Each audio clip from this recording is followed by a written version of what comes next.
Hello, I'm Terry Cooper. I'm a professor in the Saul Price School of Public Policy at the University of Southern California.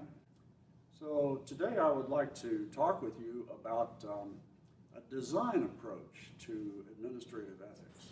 A design approach.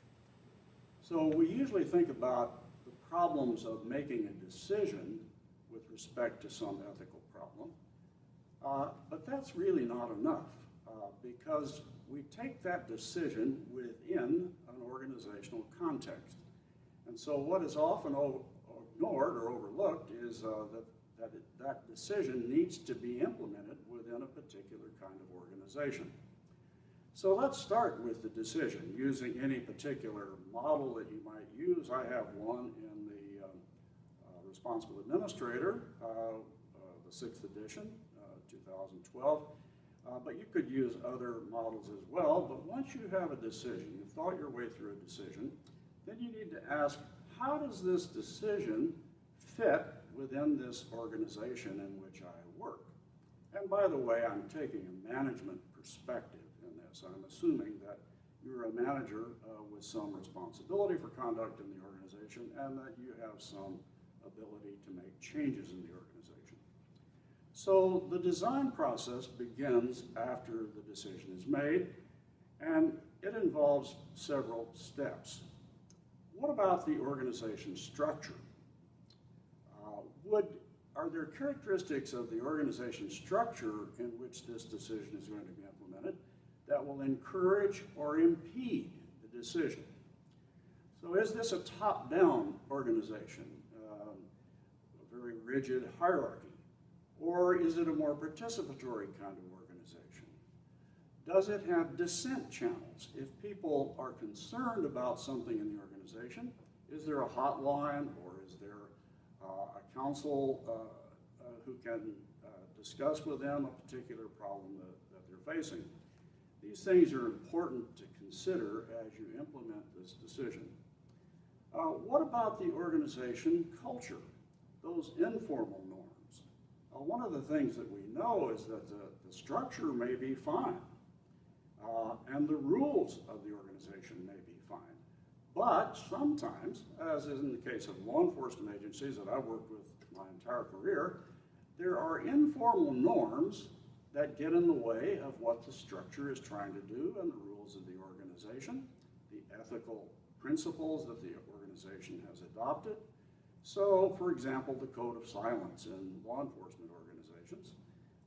The rules, for example, are opposed to excessive use of force and require any officer observing the excessive use of force by another officer must report it. But that's almost never done because there is this code of silence. That's part of the organization culture. So are there things about the organization culture that would encourage or impede the decision that you have made?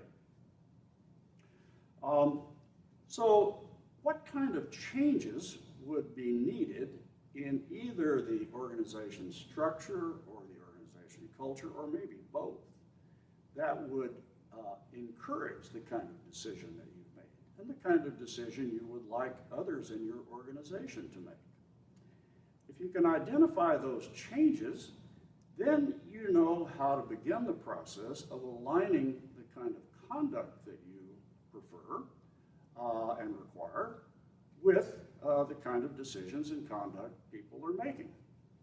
So what kind of management strategy, what kind of intervention strategy can you design for creating this better alignment between the organization structure and culture on the one hand, and a decision that you would hope your employees would arrive at on the other?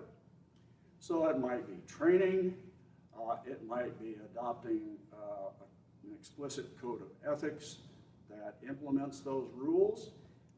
There are a number of ways of intervening in culture by identifying exemplars, for example, to replace the kind of war stories and hero stories that are often tossed about among employees at the water cooler, or in the case of police, and in the locker room.